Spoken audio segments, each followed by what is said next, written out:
2002 වර්ෂයේ A level physics paper එකේ 7 වෙනි ගැටලුව ශීත කාලගුණික තත්ත්වයන් හේතුවෙන් පොකුණක අයිස් සෑදෙමින් පවතින අවස්ථාවේදී රූප සටහනේ පෙන්වා ඇති A, B සහ C ලක්ෂවල තිබිය හැකි උෂ්ණත්වයන් වනුයේ පිළිවෙලින්.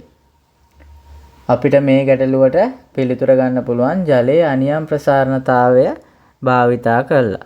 මුලින්ම මම මේ ගැටලුවට පිළිතුර අරගෙන ඊළඟට ඔයාලට පොඩ්ඩක් පැහැදිලි කරලා දෙන්නම් ජලයේ අනියම් ප්‍රසාරණතාවය කියන්නේ මොකක්ද කියලා. අපි දන්නවා ජලයේ උපරිම ඝනත්වයක් තියෙන්නේ සෙල්සියස් අංශක 4දී. අන්න ඒ අනුව අපිට ගන්න පුළුවන් මේ පහළම තියෙන්නේ ජලයේ උෂ්ණත්වය කියන්නේ C ලක්ෂයේ උෂ්ණත්වය සෙල්සියස් 4යි කියලා. මොකද උපරිම ඝනත්වයක් තියෙනවා කියන්නේ ඝනත්වය වැඩි ජලය තමයි තියෙන්නේ යටම. ඒ හින්දා අපි C වල උෂ්ණත්වය සෙල්සියස් 4යි කියලා ගමු. ඊළඟට B. B ගත්තට පස්සේ B තියෙන්නේ අයිස් සහ ජලය ස්පර්ශ වන පෘෂ්ඨය. ඒ කියන්නේ අයිස් සෑදෙන පෘෂ්ඨයේ තමයි B තියෙන්නේ. අයිස් සෑදෙන පෘෂ්ඨයේ උෂ්ණත්වය වෙන්න ඕන කීයද එහෙනම්? අයිස් සෑදෙන්නේ සෙල්සියස් අංශක 0.2. එහෙනම් අපිට B වල උෂ්ණත්වය සෙල්සියස් අංශක 0.2යි කියලා ගන්න පුළුවන්. ඒ ගත්තට පස්සේ A වල උෂ්ණත්වය ඒ කියන්නේ අයිස් වල උෂ්ණත්වය තමයි A වල තියෙන්න ඕනේ. ඒ කියන්නේ සෙල්සියස් අංශක 0ට වඩා අඩු උෂ්ණත්වයක්. ඒ කියන්නේ ඍණ උෂ්ණත්වයක තමයි A තියෙන්න ඕන. දැන් අපි පිළිතුර බලමු. අංක 1 පිළිතුරේ තියෙනවා A වලට ඍණ අගයක්. එතකොට හරි. B වලට තියෙනවා සෙල්සියස් අංශක 0යි. C වලට තියෙන සෙල්සියස් අංශක 0යි. ඒකෙන් අපිට පළවෙනි පිළිතුර ඉවත් කරන්න පුළුවන්. ඊළඟට දෙවෙනි පිළිතුර ගත්තට පස්සේ ඍණ අගයක් තියෙනවා. B වලට සෙල්සියස් අංශක 0 තියෙනවා. ඒ වගේම C වලට සෙල්සියස් අංශක 4 තියෙනවා. ඒ අනුව අපිට 7 වෙනි ගැටලුවට නිවැරදි පිළිතුර විදිහට ගන්න පුළුවන් අංක 2. අනිත් පිළිතුරුත් බැලුවොත් 3 වෙනි පිළිතුර ගත්තට පස්සේ A වලට තියෙන්නේ ධන අගයක් වෙන්න බෑ. ඒකින්ද අපි 3 වෙනි පිළිතුර ඉවත් කරා. 4 වෙනි පිළිතුර ගත්තොත් 4 වෙනි පිළිතුරේ B වලට තියෙන සෙල්සියස් 4. අයිස් සෑදෙන පෘෂ්ඨයේ උෂ්ණත්වය සෙල්සියස් අංශක 4ක් වෙන්න බැරි හින්දා අපි 4 වෙනි පිළිතුරත් ඉවත් කරා. ඊළඟට 5 වෙනි පිළිතුරෙත් එහෙම. ඒකින්ද අපිට 5 වෙනි පිළිතුරත් ඉවත් කරන්න පුළුවන්. අපි ඒ අනුව 7 වෙනි ගැටලුවට නිවැරදි පිළිතුර විදිහට ගත්තා. අංක 2 සෙල්සියස් ඍණ 5 සෙල්සියස් 0 සහ සෙල්සියස් 4යි කියලා. දැන් අපි බලමු ජලයේ අනියම් ප්‍රසාරණය කියන්නේ මොකක්ද කියලා. අපි දන්නවා අයිස් වලට තියෙන්නේ ස්පටිකාකාර ව්‍යුහයක්. මේ බොහෝමයක් ස්පටිකාකාර ව්‍යුහයන් ගත්තට පස්සේ ඒ ස්පටිකාකාර ව්‍යුහයන්ගේ පරිමාව එම අණු වලම ද්‍රව අවස්ථාවේ පරිමාවට වඩා අඩු වෙනවා. මොකද්ද මම කිව්වේ? ස්පටිකාකාර ව්‍යුහ ගත්තට පස්සේ ඒ ස්පටිකාකාර ව්‍යුහයන්ගේ පරිමාව එම අණු වල ද්‍රව අවස්ථාවේ පරිමාවට වඩා අඩු වෙනවා. ඒතර මම ඒක මෙහෙම ලියා ගන්න. පරිමාව V කියලා ගත්තොත් ද්‍රව අවස්ථාවේ පරිමාව වැඩි, ස්පටික අවස්ථාවේ පරිමාව අඩුයි. ඒ බොහෝ ද්‍රවවල. හැබැයි ජලය නැත්නම් අයිස් ගත්තට පස්සේ මීට වඩා සම්පූර්ණයෙන්ම වෙනස් දෙයක් තමයි එතෙන්දි වෙන්නේ.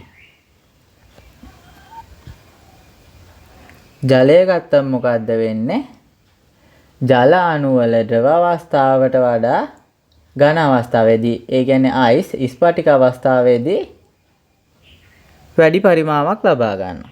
ඒතර මම ඒක මෙහෙම ලියාගත්තොත් ජලය ගත්තට පස්සේ පරිමාව ද්‍රව අවස්ථාවේදී පරිමාව අඩුයි, ස්පටික අවස්ථාවේදී පරිමාව වැඩි. ඒ කියන්නේ ජලයේ පරිමාව අඩුයි, අයිස් වල පරිමාව වැඩි. බොහෝමයක් ද්‍රවයන් හැසිරෙන ආකාරයට නෙමෙයි ජලය හැසිරෙන්නේ. ජලය ඒකට සම්පූර්ණයෙන්ම විරුද්ධ විදිහට තමයි හැසිරෙන්නේ. බොහෝමයක් ද්‍රවයන් ගත්තට පස්සේ ද්‍රව අවස්ථාවේ පරිමාව වැඩි, ස්පටික අවස්ථාවේ පරිමාව අඩුයි.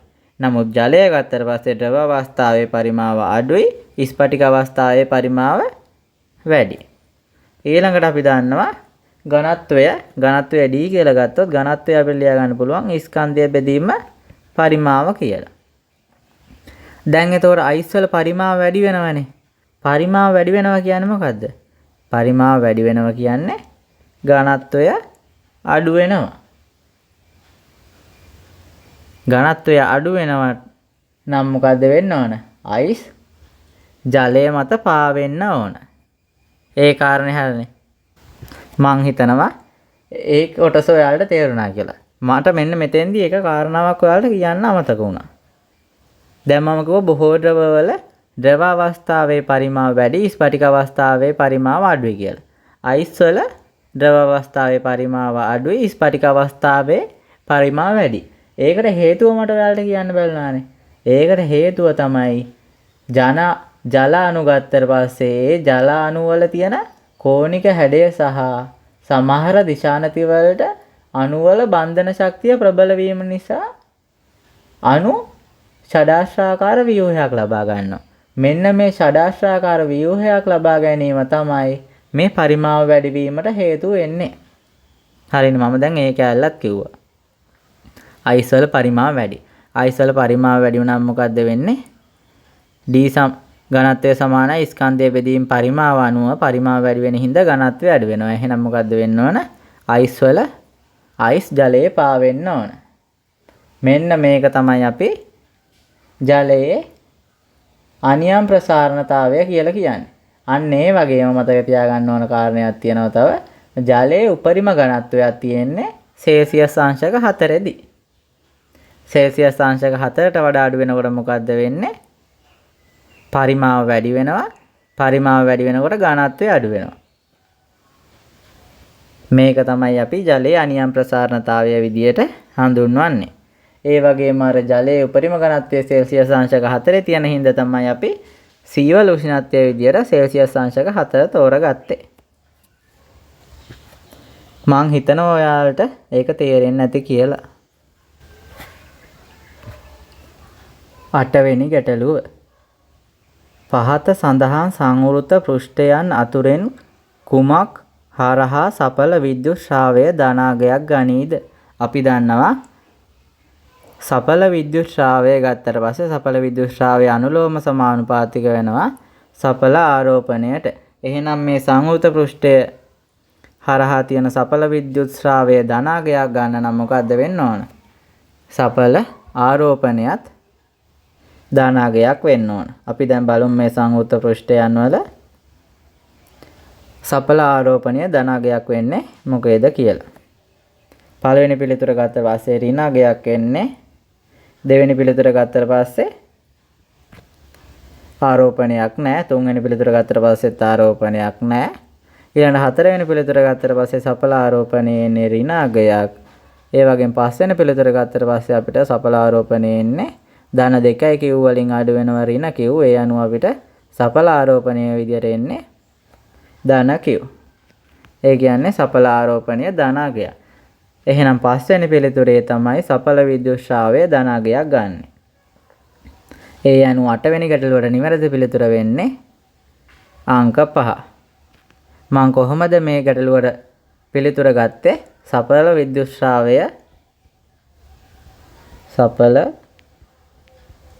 විද්‍යුත් ශ්‍රාවය අනුලෝම සමානුපාතිකයි සඵල ආරෝපණය. මෙන්න මේ අසුරෙන් තමයි අපි 8 වෙනි ගැටලුවට නිවැරදි පිළිතුර විදියට අංක 5 තෝරගත්තේ.